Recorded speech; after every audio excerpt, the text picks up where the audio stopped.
Gangstamadeit Skyna Tainash Nazi whitewash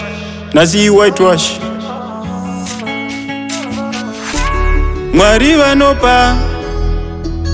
Kozi Mwari Vanopa Vakamira pagedhi ndigole vanobata Tamuka Takastika pageto hatina musha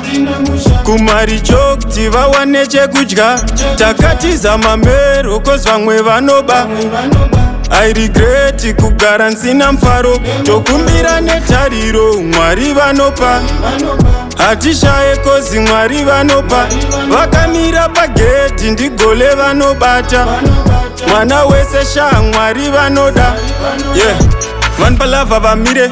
vanpa vision zvakliye vanondigama vandisiye iwe devil usayeniye and I'm really thankful munondida kunzi ndiri mpenyu ndivoja vacho vasina munovapa nyangwe kunherera ndimi baba tikomba ghetto hatina plan asiri kuchema wacho ndiyani kwedu kudhaza life my one vanhu vakufa kwete negun vanhu vapera boys nenza vanhu vapera vari kurwara hapana friendly ozenya tofila bopa tobhema but jaja mune power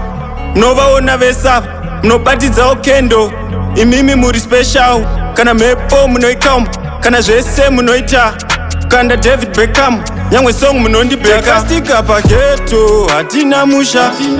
kumari chokti vawane chekudya takatiza mamero kozi vamwe vanoba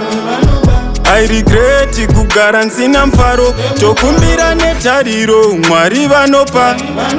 hatishaye kozi Mwari Vanopa vakamira pagedhi ndigole vanobata mwana wese Mwari vanoda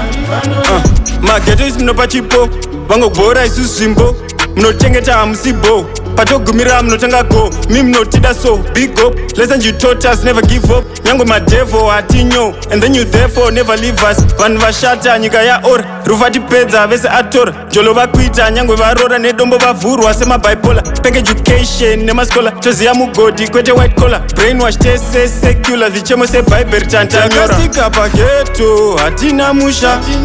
kumari chokti vawane chekudya takatiza mamero kozi vamwe vanoba I regret kugara nsina mfaro tokumbira netariro Mwari Vanopa hatishaye kozi Mwari Vanopa vakamira pagedhi ndigole vanobata mwana wese Mwari vanoda